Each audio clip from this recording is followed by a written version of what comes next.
It's good to hit the start recording button before you do this. Yeah, we should record. If we're going to record a podcast, we should hit record as we enjoy our Witch beverage. There we go. Thanks, Justin Joy over at Witch for hooking our listeners up with a 10% discount. Is it 10? I told everyone 5 today. 5% discount? 10, I don't know. A discount when you mention the podcast. So just say that Justin sent you and that you're a listener of the SoapBoxLex, and you'll get some sort of discount. Some percentage. Well, he might even add money. Maybe it's not maybe a discount. An anti-discount. Maybe it's a fee. It's a surcharge. 100% tariffs at levels that nobody's ever seen before. The tariffs with China. Like quit using our brand. You're lowering our IP. Whatever it is, it's worth it. So good sandwiches over there. They are really good sandwiches. So have you got a cold open? I do. This is one a dumb one. I got a dumb one. They're all dumb. Yeah, that's true. All right. So you're in your house. You're in an area you're pretty familiar with. Hopefully it has carpet. Because if you ever lay down on the floor and look up at the ceiling?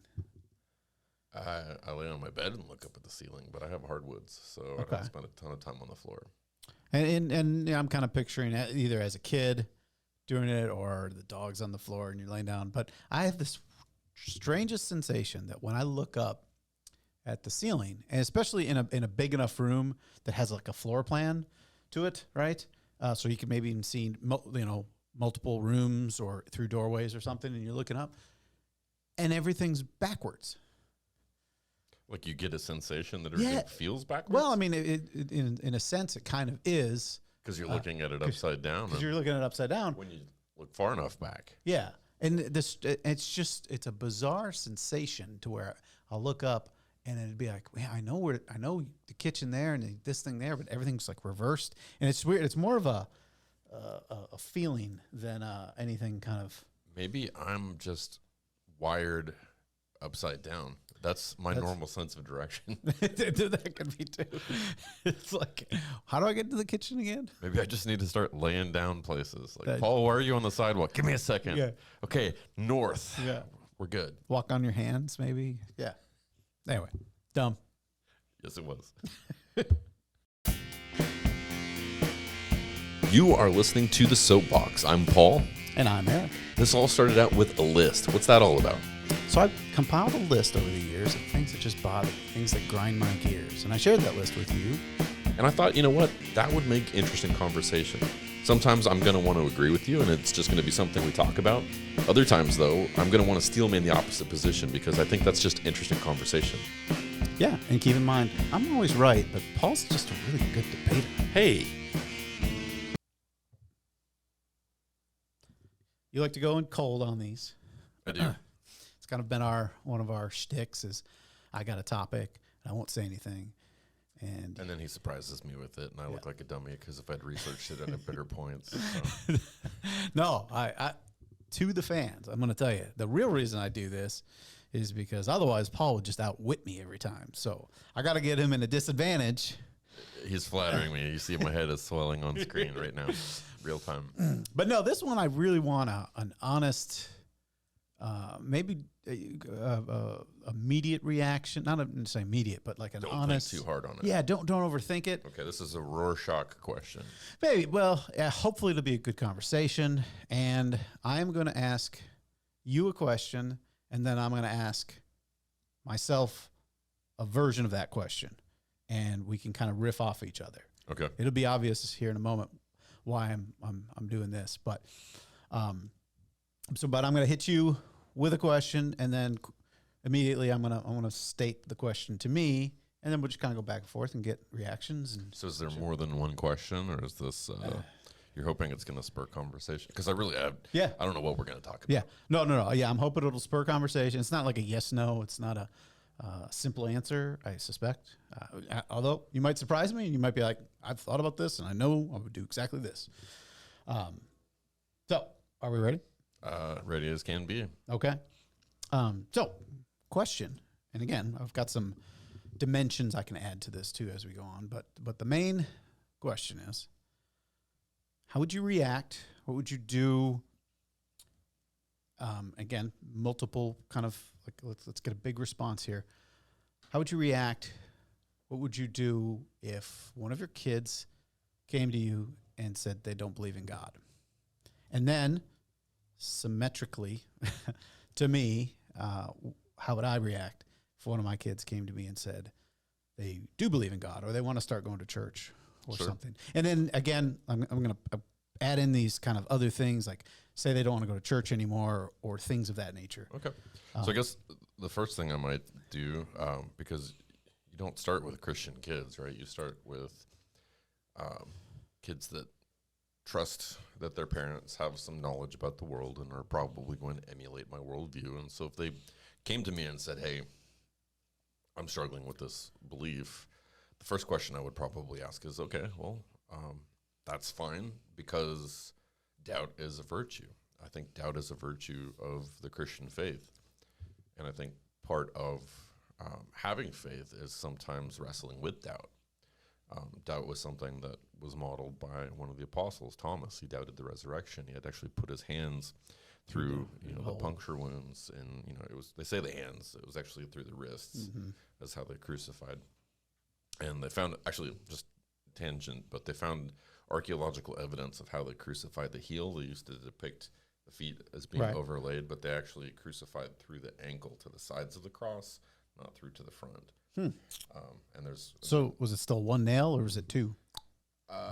well, they only found one heel bone that had been actually crucified in that region from that area. So it's maybe they had mixed methods, but that was how they tend to believe that occurred. So I guess I would start with just a line of questions, like, okay, well, how did you arrive at this conclusion?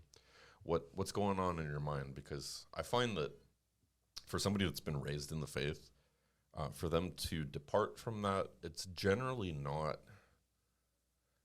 a common thing unless there's some sort of point of contention. And that point of contention usually surrounds either hypocrisy of other believers, some sort of unresolved suffering in the world, or maybe a spiritual burnout. I think those are kind of the three that I can conceptualize that they might experience. And I'd want to talk through that because for our family, that's going to have a lot of broad-reaching implications, not just in terms of the core structure of what we believe, but also the core structure of how we schedule family activities. Wednesday nights we do church, Sunday mornings we do church. We do family prayers together before bed. We study together. And so I think that would have broad-reaching implications that would need to be explored through further conversation. And I don't mean to move the goalpost for you here, but I do want to make it more of a conversation of maybe this has already happened. You've already done a lot of this, and a child is coming to you, and we don't have to get too personal. We can talk broadly if we like to, but a child comes to you and they've decided, and you can put age in here if you want to kind of mark a certain age of I don't know if they're a teenager or a 16-year-old. I mean, obviously we get into adulthood and maybe it's a very different conversation, but we'll stick with children. And so again, like they just said, I'm done. Is that? So we've had the conversations. Yeah. We've been through the initial reactions and all that.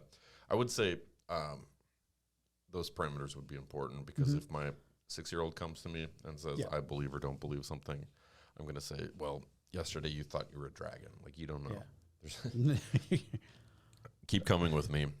Keep learning. If you had a bad day at church, you're going to have a good day at some point, and then you can average them all out. If they're at an age where I would frame it as maybe like age of accountability, like I think they've got a pretty good sense of self. I think that would be a little bit of a gut punch for me because it's basically shirking the framework that I have sort of tried to instill within them. And I think that would be something deeply personal to me that I'd find it to be painful, and I think it would be divisive. I'd still love my kids. I think my tack at that point would be to say, look, I'm going to still talk to you about the things that I believe to be true. If you outwardly reject them, I don't want you to see that as a personal judgment, but I love you enough that I'm not going to stop trying to guide you towards what I believe to be truth, and I'm going to continue to pray for you. But you can't force upon somebody a decision that is ultimately their own to make. Right. And if you want to extrapolate this to a less personal degree, I would say that this is the difference between somebody who believes in evangelism and theocracy. Mm-hmm. Because in culture, you have one group of people that wants to browbeat people into submission and behave in a Judeo-Christian way without them actually espousing belief in that God or that moral framework. And on the other hand, you've got people who understand that if you follow the biblical narrative, God gave free will to choose or reject him. And so we should advocate for a system of government and society where people are free to choose or reject that moral structure as long as it doesn't cause harm to others. Yeah. And you'd want them to be honest with themselves too. I would rather know how my child felt than scare them into thinking you can't share this with me. Yeah. Otherwise I'd reject you or something of that nature. 100%. If my kids feel too scared to talk to me about something, I think I failed as a parent. Yeah. And actually, I had a really good conversation with my middle son, 8-year-old Nathan. Mm-hmm.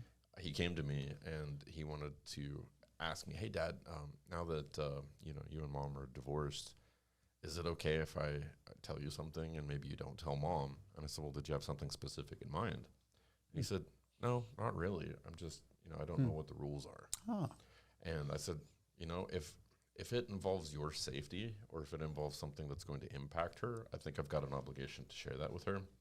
But if it's just something you need to talk about and maybe you feel a little bit embarrassed to talk to your mom about, I'm a safe place. Like you can talk to me about anything. And it was just kind of like, oh, okay, cool. And then he wanted to talk about Legend of Zelda, Tears of the Kingdom, because that is all he wants to talk about. And maybe what he was saying is, "Dad, I really need to talk to you about Ganondorf.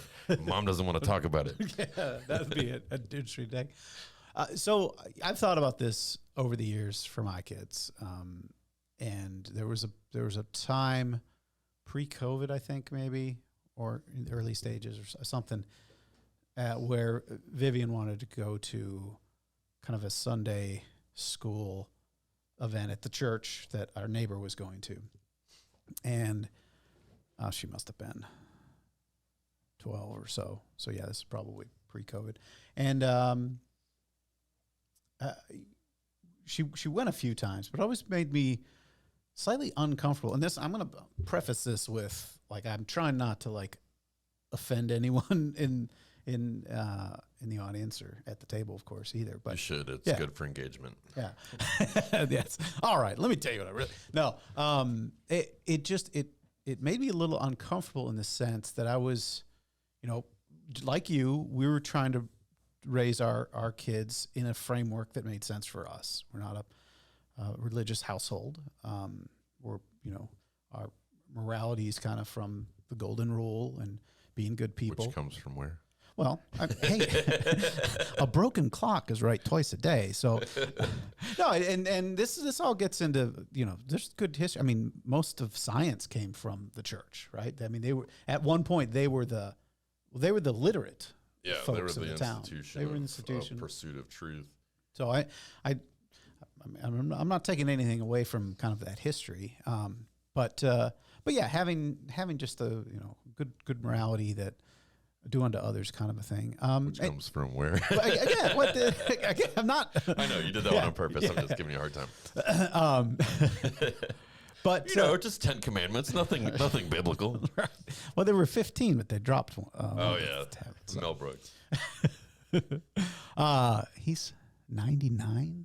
Is he? Yeah. I thought he was 100 because I saw him in the Yoda or the yogurt makeup. Yeah, for Spaceballs 2. They didn't have to do much in terms of wrinkles, but he's looking pretty good. I'm excited. I can't wait. You want to go see it in theaters? Absolutely. Yeah. Yes. I'm there. So she would go, and again, I felt we had instilled in her, what we thought, and she would go to this. She went to this event, and Kristen was like, "Yeah, fine, it's fun, bouncy thing, and they're having a good time." But there was always a part of me that like the proselytization going on. It's like you get someone who's young enough. You've got someone in kind of a position of authority, and they're explaining things, and I don't know. I think that when kids are younger, obviously they're more of a sponge that will take things in, and I feel like I've always felt like religion should be something you teach adults, much like you would politics, right? I mean, you aren't necessarily, I mean, maybe some people are, but you aren't necessarily trying to teach young children what to think politically. I mean, is that Or you fair? not? Well, I mean, maybe in kind of a general sense, but not in a detailed sense, and like in the way that that the teachings are in a church. In a church, you're talking about origins of the earth and humans and history. I think that method really only works if you want them to reject the premise, because you would teach children from a young age the scientific method. Children are scientists, right? They try things, they iterate, they fail. They need to overcome that failure. They need to ask poignant questions. And so I think if your pre-dawn conclusion is that religion is optional, then you wouldn't want to make it mandatory early on. But if you have a heartfelt belief where you truly think that this worldview is going to impact them profoundly, I think withholding it is worse than the notion of indoctrination, because a lot of folks from an external perspective, I think, see religion as a means to an end. Mm-hmm. Religion is nothing more than either population control, behavior control, some sort of golden ticket to heaven. Mm-hmm. And then everything is seen as sacrifices that have to be made towards that end. And I think you and I have seen, and multiple times the algorithm has determined I should see the Subway take where this lady says, I don't think people are truly religious because if they were, they would talk about it all the time. Yeah. I think she's spot on. Mm-hmm. I think what you've got is a cultural Christianity where people are participating in the club. And because you're a member of the club, that gives you access to certain social circles, maybe status, the ability to make small talk in the hallway of, oh, yeah, I saw your kids at PBS and blah, blah, blah, blah, blah. You get credit, too, just by belonging. You're kind of... Yeah, now there's some sort of social filter for morality. Yeah. You adhere to this belief system, therefore you and I are aligned on something. Right. And so take that off the table. And now look at the people who spend time in prayer, spend time in study, occasionally will fast with the purpose of actually, instead of just skipping a meal because it's good for their waistline, they're doing that because they want to use that time for meditation. They want to use that time for, really processing and thinking about virtue and morality in the world. And I think that you're going to find a subset of the population where that religious practice is doing them a lot of good, because that good is centering them. If you talk to somebody that's really big into meditation, they're going to talk about how, if I'm just quiet with my thoughts, that allows me to, have a sense of peace in a world that's otherwise chaotic. Yeah, but that's another case where I think there is a secular meditation that is, I think, good. And this is another case where I think religion, brought us meditation, and some people found you don't actually need the religion part of it. The other parts are good. I think you can. I think you can absolutely borrow from the toolkit, and you're going to find virtue in a lot of the practices. But I think when you take them on the whole, there are cases where, absent of the religious ideology, something has to either fill the void or pretend it didn't borrow from that toolkit originally. So when you get somebody like Dawkins, who's kind of regretting ushering in a moral vacuum that was then occupied by Islam instead of the enlightenment that he hoped to help to usher in, then you have to ask the question, okay, well, what about this is good? Is it that Christians accidentally stumbled into science and accidentally stumbled into meditation and accidentally stumbled into morality and virtue in such a way that the whole Western world was able to become what it became on its back? Or is it the font of something greater than the individual? And perhaps what we assume to be just the default morality of, oh, well, we know killing is bad. Why? Well, we just know it is. Well, not really. I mean, you can make a utilitarian argument for the notion that killing is good if you don't get caught, if it benefits your ability to procreate, and if it increases your resources and likely lifespan. Because your moral framework is highly subjective if there's not some sort of objective standard. And I think what Christianity is a recognition that that is a universal truth, and it comes with an explanation. Yeah, but I mean, there's a lot of murder in the Bible, right? There's killing and there is murder, but we're not talking about an instruction manual. We're talking about a series of stories of people. Mm-hmm. So, yeah, Moses murdered before he served the Lord, and that came back to bite him. Cain and Abel is the very first murder that occurs within the first 3 passages of the Bible. Yeah. So it's not excluding it, but it does make a difference between it differentiates between murder and death. Death in and of itself is not necessarily murder. Sure. But it also tells you don't do it, right? You get 10 rules, and don't kill is one of them. Well, don't murder is actually technically one. Yeah. It gets translated as thou shalt not kill, but killing is permissible in wartime and in self-defense. Mm. Yeah. Well, I guess to me, I go around killing all of the people I want to kill, which is 0, right? Which is a Ricky Gervais line, but yeah, no, that's fair. Yeah. But Gervais also comes from a place of privilege. Yeah. What if Gervais happened to be a Jew in 1924 living in Germany? Mm-hmm.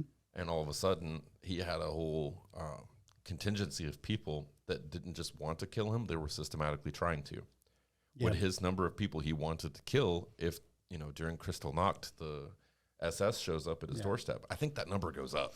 I think you're probably right, but I also think if you eliminate religion from the whole situation, then it probably wouldn't have had that situation, right? I think that Nazis were historically non-religious.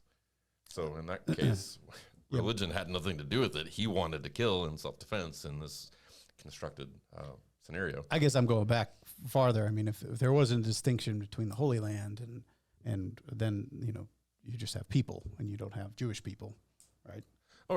Okay, so let's take the Holocaust off the table because that's the extreme example everybody wants to point to. But if you wanted to look at it from the worldview of evolutionary biology and tribalism, killing was virtuous. If you killed the other tribe, you got their land, you got their water, you got their resources, you got their hunting grounds. That's moral. Mm-hmm. In fact, it happens in the animal kingdom, you should right? do it. And we don't look at the lion as being immoral for killing the zebra. So there's something special about man. There's something special about the way that we think, the way that we act, the way that we treat one another, that standard doesn't apply in the animal kingdom. Yeah, but again, I think a golden rule, do unto others, applies pretty well. And I think as a civilization, as we've realized that, as we became big enough, that we couldn't just, go around killing people for their land. We became civilized, and we kind of made a truce, so to speak. And now we take it by buying Greenland. We sure do. Canada will be America's hat. But you know what? We're off track here. So all right, we both have unique situations, and now maybe I should step more into a more later in life. If one of my kids came to me and said, "I want to start going to church," I really think I believe this. So I think I'd probably react similarly to you, where I would say, well, I mean, I'm definitely going to still share my thoughts with you, have conversations, ask questions, like, how did you come to this conclusion? What I'd want to know. Obviously, I would feel the gut punch as well. I wouldn't not love the child. I wouldn't disown them, anything like that. But yeah, I think I would have a similar reaction as you're saying, where I would be like, huh, not that I failed or anything. You know, my thoughts on free will. So they're going to come to this, you know, they would come to it anyway, right? Sure.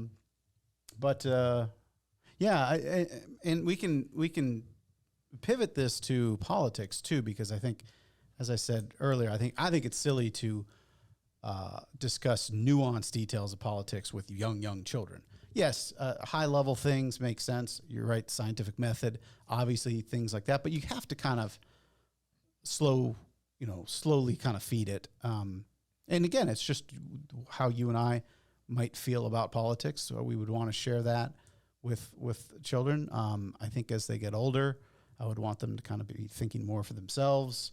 Hopefully, you know, reading up on different thoughts and. But would you have a similar reaction to, you know, one of your kids being a bleeding heart woke? One of the blue-haired septum piercings. Right. Now that's you could get a whole nother conversation about face tattoos and. So yeah, and to not get myself canceled working at a university, I'll tread lightly. Can I step back for a moment and then maybe we revisit this conversation? I don't want to lose this. Yeah. Because I had a question for you. I feel like you and I are operating with slightly different consequence.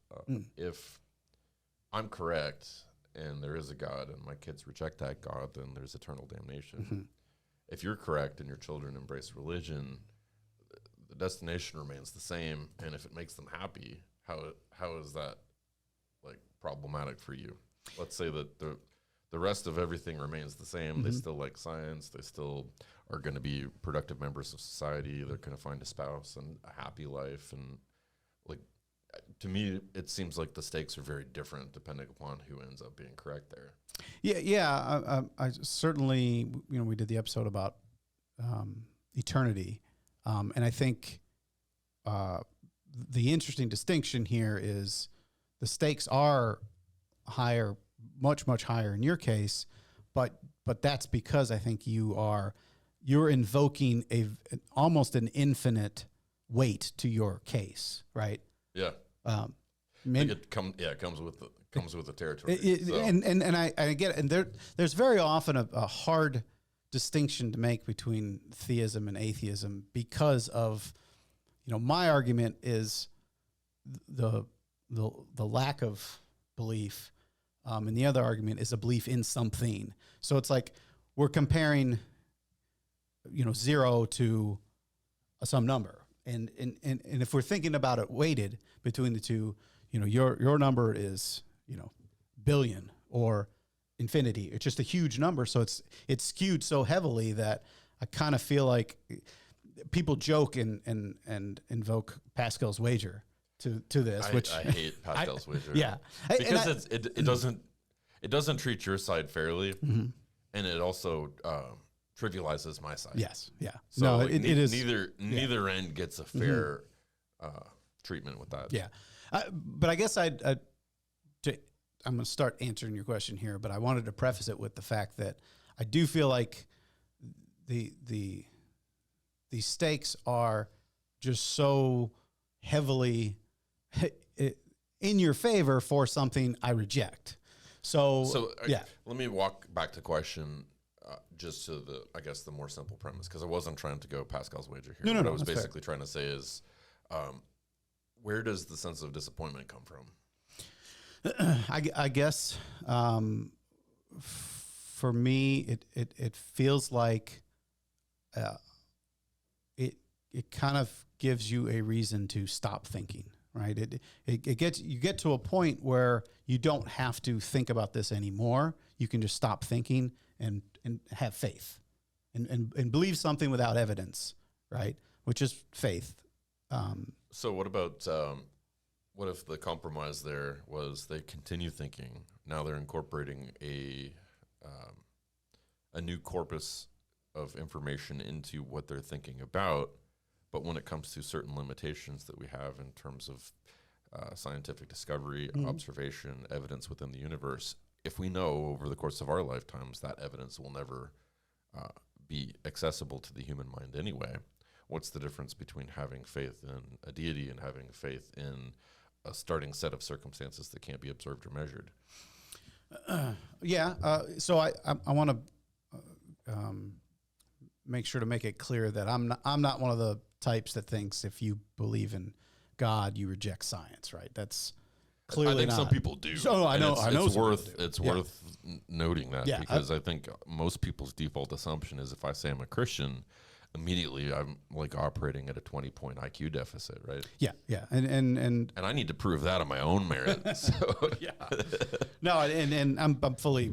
Well, obviously, we do this podcast because we respect each other's thoughts and beliefs and all that. So I want to make sure I'm not saying if my kid starts believing in God, they get dumber or they reject things. But I do think my disappointment comes in with, and it would depend on kind of where they end up on the Dawkins scale, so to speak. If they ended up on as a 1, which is someone who is a Gnostic theist, so that now that's one that makes absolute claim of certainty for something they can't actually be certain about. And certainty is maybe confidence, certainty, and all this other. Could be another. I'm adding the z-axis. You're adding that z-axis. Just looking at the two, and you can go back and listen to agnostic versus atheist episode we did.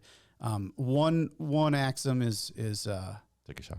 Yeah, is taking a shot, which if you're Catholic, you get a little bit of wine. A little bit of wine, yeah. If you're Baptist, it's going to be Monster Energy. Monster Energy. I'm not Baptist, but I think I said axiom. One axis is belief, and that's what we're talking about. Believe in God, don't believe in God. The other one is knowledge, Gnosticism. Do you know if there's a God, or do you know if there's not a God? And I think we both agree a 1 and a 7 on those scale is ridiculous. It's someone who knows there is a God or knows there's no God, and both of those really you can't. I mean, if you get into the weeds on philosophy, you don't know anything, even if you experience it. Yeah. So you have to leave some room for doubt. That's where the virtue of faith comes in. So I'm going to nitpick your position for a moment, because I think when somebody applies the word faith to science, it makes you feel a little uncomfortable. Mm-hmm. Sure. But isn't it at least a fair assessment that without the ability to know something with absolute certainty, recognizing the flesh machine inside of our skull is fallible and that we lack sensory organs to perceive certain aspects of reality, things have to be sort of taken on faith? Like you drive across the bridge and you have confidence in the engineering capabilities and construction and maintenance capabilities of anybody involved in making of that bridge. But there's a chance it's going to fall into the river the moment you're on it. But you're going to take on faith the fact that, okay, these things are pretty well settled. Well, I think for me that you are right. But at any point with any part of science that you go, now wait a second, I don't know, you can devote your life to it. You can stop and you can start drilling core samples and gather evidence if you want it. I mean, you can in a sense of, if that's where you're skeptical about something, then you. And then I think the other thing would be a lot in a lot of cases, and of course we're not going to make a claim that all science is infallible, and there's plenty of bad science out there.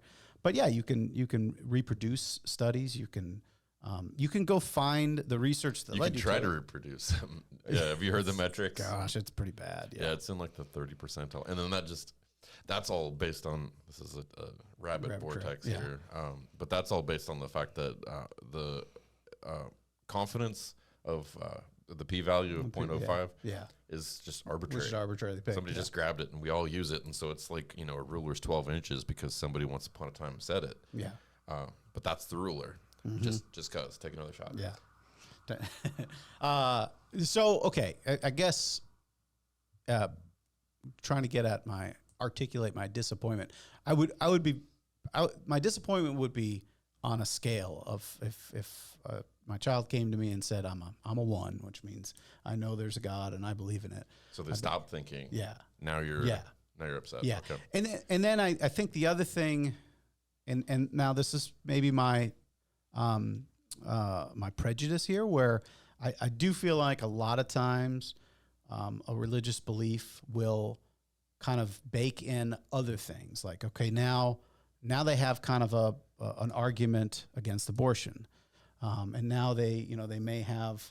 It kind of ties. So you don't into, like the assumptions that get lumped in with the religious. Yeah, and obviously, I think a lot of different religious sects can, from my point of view, seems like they're cherry picking different things. Obviously, you have a Unitarian church that'll happily marry a gay couple, and they're welcoming to this and that, and you'll have more evangelical religions that are Because Unitarian is basically agnostic. I mean, did you know this? I believe it. Yeah. Yeah, Unitarian is every belief is valid, but if everything's valid, then nothing's valid. Yeah, it's kind of a. I've heard people reference it as the Church of Satan, and they're not too far off if they're looking at the Anton LaVey Satanism. Right. Yeah. Because Anton LaVey's ideas were basically that. Mm-hmm. It's wild. Yeah. So better marketing. I should. I guess I'm adding another dimension to my disappointment, which is kind of a function of how in the weeds we are.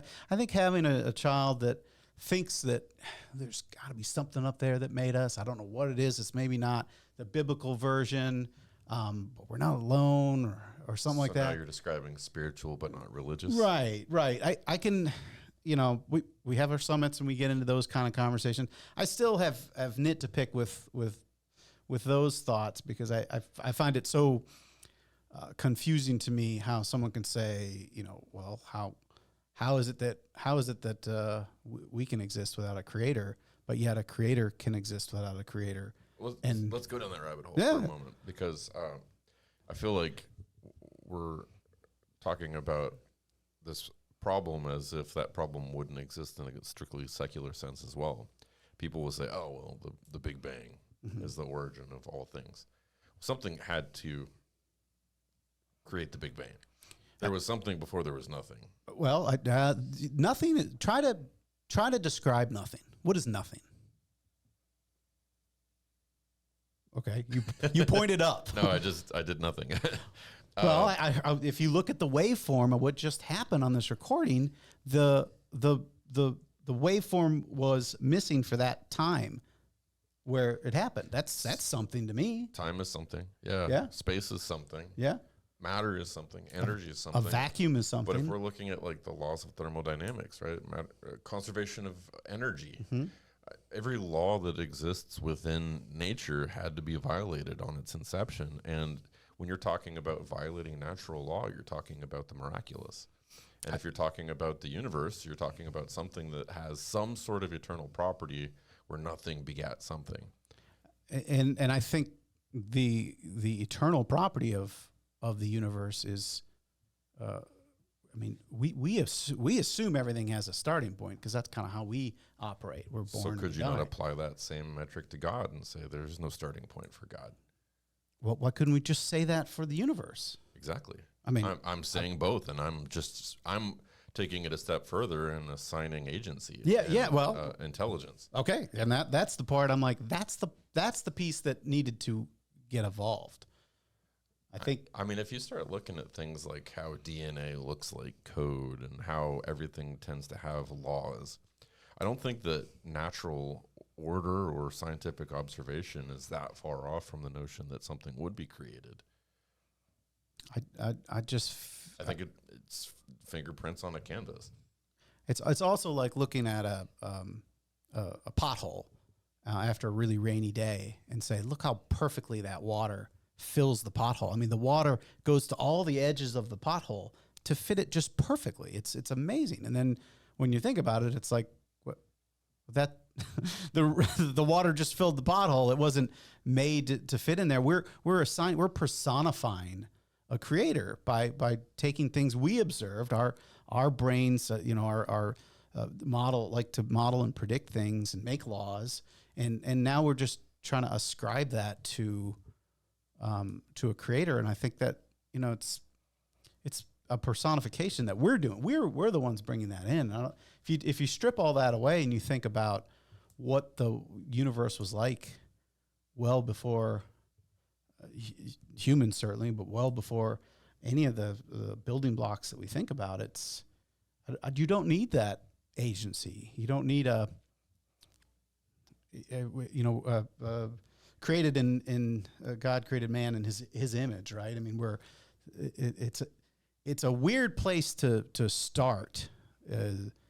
Humans have been around 6,000 years. 6,000 years. Darn it! Oh, I was so close to winning this one, and you add up all the ages of all the. Yeah. That's a new idea too. Yeah.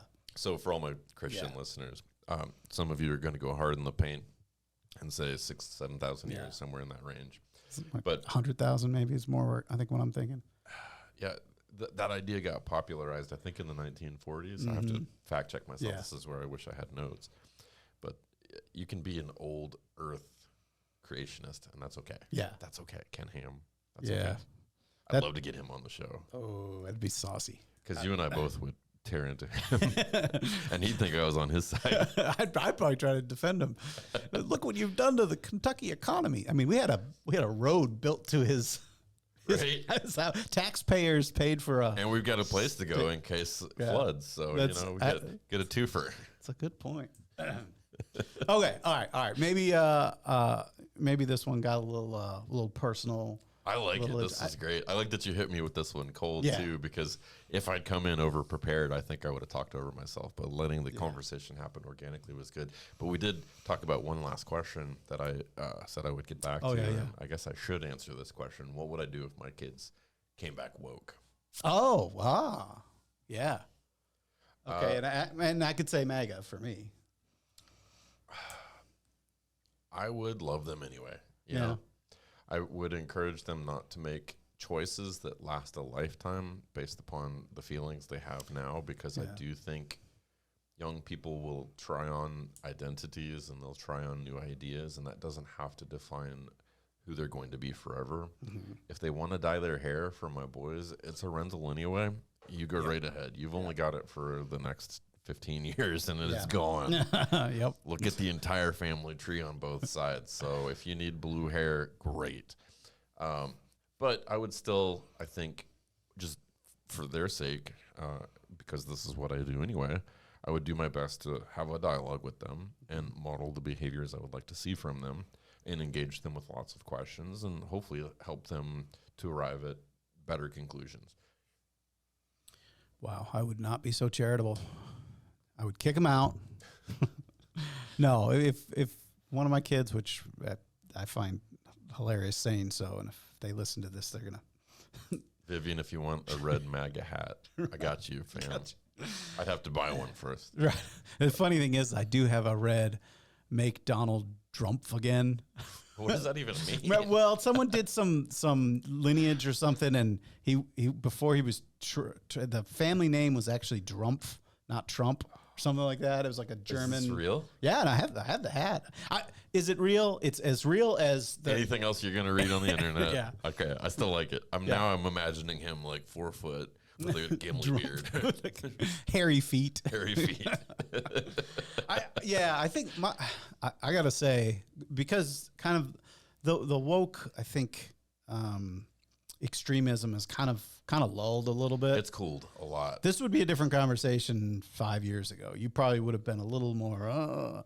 I think so. And I think the MAGA stuff has gotten more heated because now we're talking about ending civilizations. Yes, right. So let's recognize extreme on either end of the left or right spectrum is not healthy for society. Absolutely. And maybe that's why I would kind of lead with that in a conversation. Like, I know you want to go to a Trump rally, but let's look at some of these other things. I'd show some Jordan Klepper videos of him interviewing people at Trump rallies. Like one guy said, I lost my job during COVID because they wanted me wearing masks and they wanted me to be vaccinated. And they're like, well, was it a big company? He's like, no, small company. I owned the company. And he's like, oh, so you fired yourself? He's like, what? Yeah, you let yourself. You own a company and you're not willing to put on a mask or get vaccinated. You fired yourself. It's capitalism. That's how this thing works. It's like, you can serve all the clients that don't care about those things, but you'll find it on both sides of the aisle. You definitely can cherry pick and get the worst of both both sides. Yeah. Well, and like we said, I think there are some, like you were saying, there's some extreme things children can do that, not like dyeing your hair, that could be life changing. And I think a softer version has like a face tattoo and certain piercings maybe, but that's a whole nother episode, I guess. So next time on the Soapbox Lex, Paul and Eric go to the tattoo parlor, get a Prince Edward. We've got a brand new website. What is that site? That is SoapBoxLex.com. So you can check us out on the web. You can also check us out on your favorite streaming platforms, including...